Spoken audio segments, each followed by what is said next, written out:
Bueno, muy buenas tardes. Estamos con el doctor Emilio Romualdi, juez del Tribunal de Trabajo número 6 del Departamento Judicial de San Isidro y autor de la casa.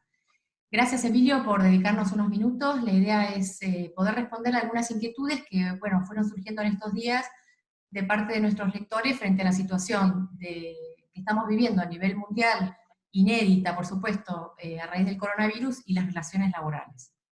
Entonces, bueno, hemos estado recopilando estas inquietudes y han surgido algunas preguntas prácticas que te queremos hacer. ¿Se puede pedir a algún empleado que no está pudiendo prestar tareas que se tome vacaciones? No. Hay dos cosas por las cuales eso no se puede hacer. La primera, porque la ley de contrato de trabajo establece que las vacaciones hay que notificarlas con 45 días de anticipación. De manera tal que no habría posibilidad de que en este contexto se pudiera hacer esto, porque además las vacaciones tienen que terminar en un régimen normal. Las del año pasado finalizan como mucho el 30 de abril de este año. Es decir, la gente que ya se tomó vacaciones se las tomó. Y la gente que no se las tomó ya se las tienen que haber notificado y tienen que haber y tienen que tener el periodo que tiene que finalizar antes del 30 de abril. Las vacaciones del año 2020 se pueden otorgar a partir del 1 de octubre de este año, de manera tal que no hay ninguna posibilidad de otorgar vacaciones por el 2020. Muy bien. ¿Se suspenden las vacaciones que cursaba el empleado cuando se declaró la pandemia? A ver, vamos a partir de una idea que me parece importante como previo para dar esta respuesta. Estamos frente a una situación donde que las normas no prevén. Es decir, esto es una fuerza mayor, pero no una fuerza mayor típica de lo que es la prevista en las reglas de la ley de contrato de trabajo o mismo en el Código Civil y Comercial. Es una situación absolutamente excepcional, por lo cual la mayor parte de las reglas en algún punto se van a tornar no operativas, es decir, se va a producir el conflicto y después, como cuando ocurre siempre, cuando no hay regla, si eso se resuelve en el ámbito tribunalicio, los jueces van a resolver con criterios que no siempre son iguales, ¿no? Esto es lo que hay que entender. En principio, las vacaciones no se suspenden. Digamos, no hay el único presupuesto de interrupción de enfermedad, incluso está discutido en jurisprudencia y doctrina, es el caso de enfermedad. Pero eso lo podría invocar el que está enfermo del COVID-19, pero el que no está enfermo simplemente sufre una situación excepcional por la cual se ve impedido de salir a la calle, pero él sigue sin prestar servicios, sin obligación de prestar servicios y sigue cobrando su remuneración. Si me preguntan si algún juez podría decir lo contrario, y es probable. No hay una respuesta única, porque no es un supuesto que esté previsto en la ley, claramente. Okay. ¿Qué ocurre entonces si un empleado se contagia de coronavirus? ¿Se puede considerar esto como enfermedad profesional? Y esto va a dar...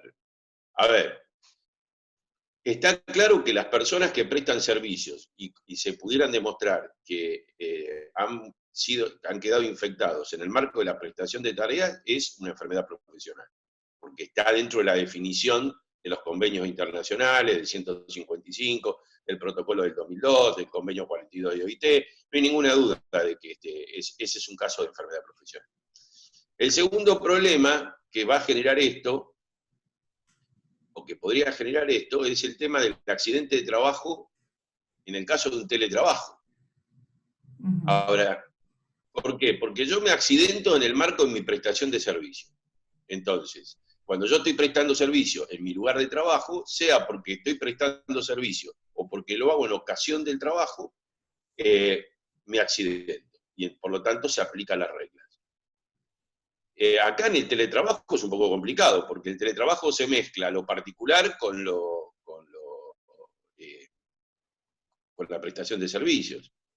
Si es claro que yo sufro el daño realizando la tarea para el empleador, bueno, habría que ver, esto es muy casuístico, habría que ver cada caso particular. En otro caso, por el hecho de que yo haya sufrido un accidente, me levanté no sé, a almorzar y me accidenté, me pueden decir que es en ocasión del trabajo, pero estoy en mi casa. En el caso, como decía, de la prestación de servicios en el lugar de trabajo, digamos, no alcanza con que digan que yo estoy prestando servicios, porque yo no estoy prestando servicio a las 24 horas. Entonces, tendría que ocurrir el accidente en el horario de prestación de servicios y con una directa relación con la tarea que yo estoy realizando. Porque la realidad es que cuando yo estoy en mi casa, yo no estoy bajo el control de mi empleador y, por ejemplo, todas las normas de higiene y seguridad caen, porque el empleador no tiene manera de controlar las condiciones de higiene y seguridad en las que yo presto servicio. Es decir, todo el presupuesto de la regla desaparece. Es lo que yo decía antes, todo el presupuesto de la regla desaparece. Entonces, el hecho de que yo haya tenido un accidente mientras estoy en mi casa, en el horario de trabajo, no necesariamente supone que el accidente es la consecuencia del trabajo. Y frente a eso después podemos jugar con el problema de las presunciones legales, pero el problema de las presunciones legales es que pondría yo al empleador en una situación de prueba diabólica de probar que el accidente no se produjo digamos, que no se produjo mientras prestaba servicios a mi favor. Esto va a generar la necesidad de reconsiderar muchos de los institutos y de los presupuestos sobre los cuales nosotros hemos construido nuestras resoluciones jurisprudenciales. A ver, lo que hay que entender es que esto es mucho más profundo que la pandemia en sí misma, porque este es el futuro, el 5G va a traer esto de manera indudable. Hoy, ¿cuál es el problema más grande que hay para el teletrabajo? La saturación en la red. En el Poder Judicial en la provincia de Buenos Aires se está pudiendo trabajar con una limitada cantidad de puestos de trabajo a distancia. Pero el sistema se satura porque la autopista informática no soporta el volumen de datos, que no es solamente lo que se genera desde el tribunal, sino lo que se genera desde la casa para acceder a la computadora del tribunal que genera. Entonces, hay muchas cosas que en teoría se pueden hacer, en la práctica hay limitaciones de carácter técnico. El 5G elimina toda esta barrera porque es 10 veces más rápido que el 4G. De forma que esto se va a poder hacer de manera absolutamente normal. Como alguna vez en alguna charla dije, una empresa va a poder tener administrativos en distintas partes del mundo prestando servicios para ello, con lo cual se va a producir un grave tema de ley aplicable, va a haber una cantidad enorme de interrogantes que vamos a tener que resolver. Exacto. Seguramente vamos a marchar hacia reglas internacionales en el mundo del derecho del trabajo. Pero eso es a futuro. Lo que yo tengo hoy son las dificultades propias de un sistema totalmente improvisado, porque en 48 horas está todo el mundo en la casa trabajando, algunos a distancia, y sin un sistema previsto racional. Entonces, el accidente ya de por sí es una complicación. La enfermedad tiene el problema de acreditar lo que se llama la relación de causalidad, que fue lo que la Corte ha establecido cuando dijo que no alcanza con que un trabajador esté enfermo y que después que entre sano a una empresa y que se enferme, que era el criterio de la Sala 3 de Capital, y que después, si está sano, entró sano y después está enfermo, la culpa es del trabajo. La Corte dijo, no, usted tiene que probar la relación de causalidad entre las tareas y la enfermedad. Entonces, acá va a haber que probar la relación de causalidad. Yo hago una prestación esencial, pero yo me contraje el coronavirus producto de la cuestión esencial, de la tarea esencial, o me lo contraje. Está bien, me puede decir, bueno, mire, usted se lo pudo haber contraído yendo o viniendo del trabajo o en su trabajo. Muy bien, estamos en un accidente in itinere o en un accidente, una enfermedad profesional, este sería un caso de enfermedad profesional in itinere, ¿no?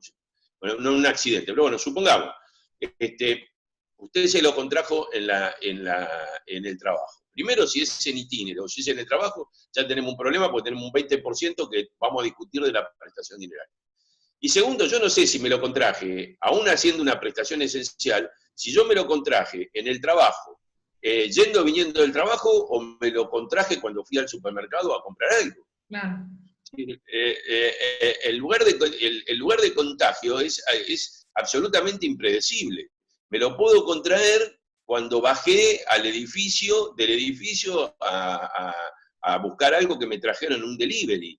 Y alguno entró en mi edificio con la mano, yo toqué, me distraje, me toqué y me infecté.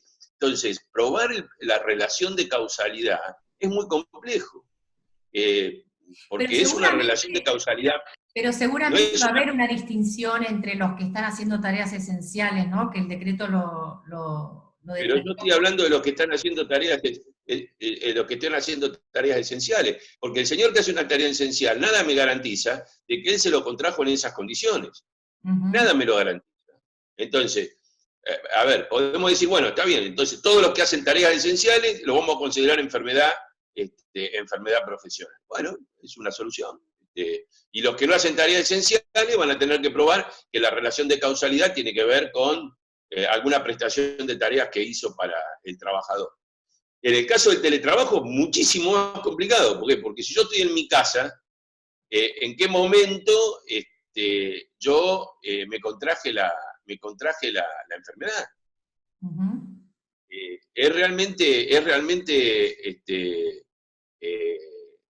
eh, es realmente Complejo. complejo Sí, el problema. sí. Aquí la presunción va a jugar mucho en los casos de trabajo de trabajadores Claro, esenciales, seguramente. Eh, porque yo sé, a ver, yo sé que mucha gente el juego el juego de la abstracción no le gusta, aunque el mundo jurídico es un mundo de abstracción. Hay una cuestión entre la relación de causalidad del mundo del ser, que es en qué condiciones yo me contraje la enfermedad, y la abstracción jurídica de cómo vamos a hacer jugar esa situación de que contraje la enfermedad y a esa enfermedad qué régimen jurídico es aplicable. No va a ser sencillo. Muy bien. Bueno, vamos con una más fácil, me parece, que la de recién, que lo de enfermedad profesional tiene sus vericuetos. ¿Se puede sancionar a alguien que está trabajando o cumpliendo labores en modalidad de teletrabajo, pero no haciéndolo como correspondería, digamos? ¿Se puede establecer una sanción? Obvio, eso no tiene dudas. Ok. Eso no tiene dudas. Es decir, si yo tengo que hacer, a ver, supongamos, ¿no? Un tema que me preguntaron el otro día, un familiar tangencialmente. Vamos a, total, no decimos quién es el familiar y la situación. Tengo una persona de la sanidad que es una administrativa, que tiene que ir a trabajar. Y ella no quiere ir a trabajar porque dice que tiene miedo al coronavirus, con el COVID-19. Pero está obligada. Entonces, a ver, esto no es una cuestión unilateral. Si yo tengo ganas voy, si no tengo ganas no voy. Digamos, yo si tengo que ir a hacer la tarea esencial. Entonces, ahí se aplican o no se aplican las reglas. Bueno, otra vez, esto, a ver, va a haber quienes lo hagan con mucha estrictez y hay quienes sean más laxos. En el mundo del derecho del trabajo, en definitiva, siempre terminamos resolviendo los jueces cuando hay un conflicto, y bueno, la verdad que no todos pensamos lo mismo. Uno observa, hoy la tecnología nos permite interactuar con jueces de todo el país a través de grupos de WhatsApp, y discutimos temas y uno ve posiciones diametralmente opuestas En la misma en situación una misma planteada. jurisdicción, ¿no? Y ni Claro, hablar en el resto del país. claro. Y Emilio, el decreto 329 que prohíbe los despidos sin justa causa, ¿cuál sería tu interpretación con los despidos que pudieran plantearse en el periodo de prueba? ¿Estarían incluidos dentro de esta prohibición? Eso va a traer muchas dificultades. Eso va a tener mucha dificultad. El trabajador en el periodo de prueba carece de estabilidad, pero en realidad lo que está es a prueba de sus tareas. Entonces, si él está a prueba y no puede realizar las tareas, yo no estaría probando, con lo cual la función de la regla es inexistente. Eh, no hay estabilidad, con lo cual el empleador podría eventualmente despedir. Ahora, acá va a jugar el tema de la palabrita solidaridad, ¿no? Claro. Entonces es muy probable que muchos dicen que sería no solidario. Tal vez lo que algunos jueces exijan sea que yo, digamos, le respete el periodo de prueba, es decir, 2 meses, 29 días lo puedo despedir, porque ya, si no, después me queda como trabajador permanente. Algunos podrán decir que este periodo suspende el periodo de prueba, pero él está cobrando remuneración, por lo tanto, en la cuestión de suspensión me parece que no va a ser posible. Digamos, la opción de mínima es que lo puedo despedir en cualquier circunstancia porque él no tiene estabilidad. La opción de máxima me parece que lo puedo despedir al mes, al segundo mes, día 29, que es cuando ya después no tengo marcha atrás. Claro. No veo que alguien que haya excedido el plazo después porque siempre frente a la duda se va a aplicar el artículo 9 de la ley de contrato de trabajo. Si tengo una situación de carácter dudoso, la voy a aplicar en favor del trabajador. Entonces, si el trabajador estuvo más tiempo de los 3 meses que exige la norma, ya es un trabajador efectivo y le tengo que pagar la indemnización por despido. Sí, así. Otra vez, va a depender de los criterios de cada uno de nosotros. No es que no quiero responder, estoy tratando de dar las distintas opciones que se van a dar con probabilidad. Seguro. Y después va a estar el casuismo, cada caso particular va a requerir un análisis distinto, ¿no? Seguramente. Bueno, otra pregunta de parte de nuestros lectores. Si el empleado se ve impedido de ejecutar la prestación en modalidad home office, ¿se podría plantear la hipótesis de fuerza mayor que legitimaría la suspensión sin goce de recuperación? No, absolutamente no. Esa es precisamente el sentido del DNU. Es decir, el trabajador está en su casa, hay una pandemia, hay el conflicto que en este momento incluso se plantea aparentemente a nivel gubernamental entre sanitaristas y economicistas, y dice, bueno, si priva el criterio sanitario, bueno, el trabajador está en su casa y no se le puede aplicar las reglas de la fuerza mayor. Incluso hasta porque en el caso de la fuerza mayor, la falta de trabajo, hay que iniciar el procedimiento preventivo de crisis, esto no se podría hacer porque prácticamente es imposible. Volvemos, estamos frente a una situación que no está prevista en ningún lado, ¿no? Esto es la fuerza mayor de la fuerza mayor. Es decir, es un caso de fuerza mayor que excede la previsión de la regla normal y habitual de lo que es una fuerza mayor. Entonces, es complicado. Lo que pasa es que acá el DNU me parece que es claro. En este punto, si no hay una causal que justifica, no hay posibilidad. Ok. Y vamos con las últimas dos. ¿Cómo juega la limitación temporal del decreto en un eventual resarcimiento de salarios caídos que el día de mañana puede pretender el trabajador que ha sido despedido, ¿no? ¿Solo dará derecho a los salarios caídos correspondientes a esos 2 meses, o suponiendo que no se prorroga, por supuesto, el DNU, o lo que dure el juicio?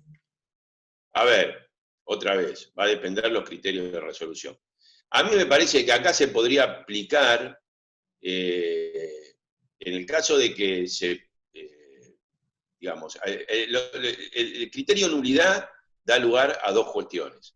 Si el despido es nulo, está claro que yo tengo derecho al cobro de salario.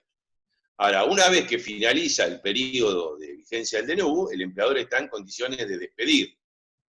Entonces, podrían darse dos situaciones de campo, pueden ser más, pero digamos, 2 situaciones de campo más o menos razonables son un sector que diga que tiene que haber finalizado el periodo extraordinario del DNU, una nueva manifestación del empleador de su voluntad de rescindir el contrato, en cuyo pago deberá pagar la indemnización duplicada y todo lo demás, o que directamente, como es en el caso del 239, o de la enfermedad, el 239 en realidad no sería el caso, porque es la enfermedad que es sobreviniente a la prestación del periodo de trabajo en el preaviso. Pero el caso de la enfermedad inculpable, donde yo despido al trabajador, pero el efecto de mi decisión finaliza con el alta, se hace operativa con el alta médica o con la finalización del plazo de protección legal que prevé el artículo 208 en base a carga de familia de antigüedad. Algunos van a decir, bueno, la decisión del empleador ya está tomada, y entonces el contrato se extinguió, pero el trabajador tiene derecho a cobrar salarios hasta la fecha de vigencia de la excepcionalidad, y además va a devengar antigüedad hasta la fecha de finalización de la eventualidad, con lo cual de la excepcionalidad, con lo cual el cálculo del 245 en la antigüedad se va a tomar en cuenta esa fecha. La otra sería el nulo, y como tal no tiene ningún efecto jurídico, y si el empleador quiere pedir al trabajador, lo hará finalizado el periodo de excepcionalidad, salvo que dicten alguna nueva regla. Porque, El empleado incluso puede solicitar la reinserción, ¿verdad? En este momento, si es que es despedido. a ver, en la práctica yo lo veo con dificultades operativas, pero bueno, puede Pero tiene ser. ese derecho en este momento. En la provincia, ¿qué? Podría plantear un amparo. En la provincia de Buenos Aires el sistema está totalmente digitalizado, de manera tal que se podría hacer perfectamente, que es donde yo tengo experiencia. En Capital tienen este sistema de papel y... Bueno, te estás adelantando porque justamente se trata de la última pregunta, que tu perspectiva de continuar, digamos, ¿cómo ves la perspectiva de continuar con la actividad de tribunales en el marco de esta pandemia? Claramente la diferencia entre capital y provincia es abismal. Con tu experiencia de parte, por supuesto que conocés claro. la propia, pero de capital podés también ver las dificultades que se pueden presentar ahora, ¿no? A ver, depende cómo esté el tribunal en provincia. Estamos hablando de derecho al trabajo, así que hablamos de tribunales. Cuando la Corte ordenó la digitalización, hubo muchos tribunales que siguieron imprimiendo resoluciones, cargaban todo en el sistema, con lo cual había que hacer consulta por mesa de entrada, con lo cual, digamos, la cuestión operativa es relativa, porque yo tengo que mirar el expediente para ver si me agregan, si está agregado lo que el escrito dice, o tengo que hacer consulta en el soporte papel. En el caso de que el tribunal esté totalmente digitalizado, es más sencillo en la medida en que las presentaciones tengan que ver con algo ocurrido antes del 1 de agosto del 2018, que es cuando empezó a funcionar el sistema digital, la acordada de la Corte. Eso es complicado, o sea, puede que sí, puede que no. Si se digitalizó, más fácil, pero en mi tribunal, que estamos totalmente digitalizados, esta mañana algunos desempleados me decían, Doc, yo tengo que ver si me dicen que me agregaron un escrito soporte papel, tengo que verlo, porque todavía los escritos por propio derecho hay que acreditar los soporte papel. Yo ayer proponía, porque hay algunos colegas que lo están haciendo, y me pareció muy interesante, que en cambio de agregar el soporte papel, me agreguen el escrito escaneado, y que el abogado se guarde el escrito en su estudio. Como el abogado lo que hace cuando en un soporte papel, con su firma del letrado patrocinante, es certificar la firma además de la dirección del proceso, certifica la firma de la parte, así como me tiene esa facultad, que se lo da la ley, me certifica con su token digital el escrito que me está acompañando. Él está certificando que eso es lo que él tiene en soporte papel. Se podría hacer perfectamente. Con lo cual, esto, desde el punto de vista teórico operativo, es probable. Ahora, hay momentos en que el sistema se pone lentísimo, como se dice en la jerga, se cuelga. ¿Por qué? Porque empiezan a entrar muchos usuarios al mismo tiempo y la autopista informática de transmisión de datos no soporta el sistema. Claro. Entonces, digamos, se puede, pero hasta ahí. Eso es lo que dije antes. Esto cambia cuando cambie la tecnología. Cuando cambie la tecnología, vamos a estar en condiciones de hacer todo a distancia. Y, digamos, no sé las audiencias, porque eso puede generar alguna complicación, pero todo lo demás se va a poder hacer absolutamente a distancia. En Capital, digamos, dependerá de la flexibilidad de cada uno de los jueces en su repartición para solucionar algo que ellos sí tienen una limitación porque requieren del doble soporte. Entonces, parecería que no lo podrían hacer la excepción, pero a ver, yo no me puedo poner ahí en el lugar de mis colegas, eso. Y en las jurisdicciones donde no está digitalizado, ni hablar de San Luis, porque San Luis tiene un proceso de digitalización que es el mejor que hay en el país, y hacen las audiencias, digamos, vía digital y demás, así que ahí no tienen problema. Hay otras jurisdicciones que están avanzando en eso, como La Pampa. Bueno, en algunas se podrá más, en otras se podrá menos. Las que tienen el soporte típico papel, la justicia está parada. lo cual claramente también va a haber que dar una respuesta. Y sí. Y sinceramente, no hay que dar una respuesta por el profesional. Yo entiendo, uno mira a los profesionales que se quejan y lo entiendo, pero hay que dar una respuesta porque lo que a veces perdemos de vista es que nosotros somos uno de los tres poderes del Estado y tenemos que dar una respuesta a partir de que somos uno de los tres poderes del Estado. Y el Estado tiene que responder, ¿no? El Estado tiene que responder en todo. No voy a hacer juicio de valor sobre la respuesta del Estado argentino en los tres poderes porque me voy a generar algún enojo, pero esta es la realidad. Hay que entender, y disculpen que me exceda que el problema de la pandemia es un problema no de la enfermedad en sí misma, sino de la respuesta del sistema sanitario para el tipo de patología que esto produce. En la Argentina creo que hay alrededor de 6.000 muertes por año por gripe, o sea, muy superior, pero las gripes, el sistema sanitario está preparado para responder a eso y la gente le ocurren las cosas que le ocurren. Para esto, que básicamente el problema, el sistema sanitario no está preparado, lo que ocurre acá y en otros países del mundo con sistemas sanitarios muy buenos que han tenido graves problemas, ese es el tema, ¿no? Ahora nosotros, volviendo a nuestro tema, nosotros alguna respuesta vamos a tener que dar, la verdad que en el caso nuestro de la provincia se puede, en mi tribunal lo estamos haciendo con ciertas limitaciones, pero compartiendo el puesto de trabajo, pero la verdad es que el sistema tiene muchas limitaciones. Además, si yo no puedo fijar vista de causa, no puedo tomar audiencia de vista de causa, yo no puedo seguir impulsando mi tarea esencial, que es resolución de controversias. O sea, eso está todo parado. Y yo no le puedo decir a la gente que rompa, ¿cómo hago para lograr que venga el testigo a mi tribunal a declarar?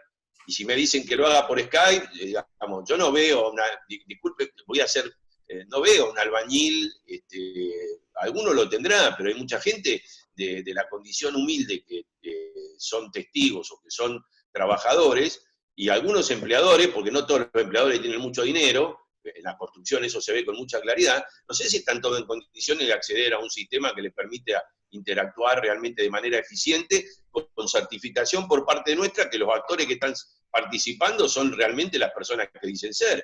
Digamos, hay todo un problema de certificación que hay que tener en cuenta.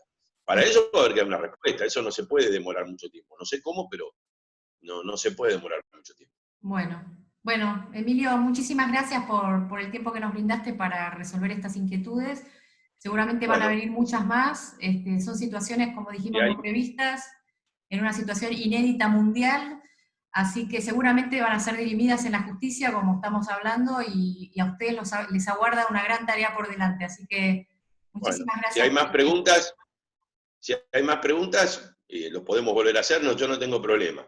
Lo único que sí, digamos, en general lo mismo me ocurre en los cursos online, me niego mucho a dar respuestas casuísticas. Es decir, tengo este problema, no. Primero porque yo no lo resuelvo, y segundo porque los datos son siempre parciales. Entonces, con la mejor buena voluntad del mundo, puedo dar una respuesta absurda, porque tomé muy parcializado el problema. Claro, la información. Entonces, casos particulares no se pueden resolver. Ahora, si de este debate o de esta charla surgen dudas referidos a estos temas, con mucho gusto podemos volver a hacer lo mismo que hicimos hoy. Muchísimas gracias. Hasta luego, saludos a todos.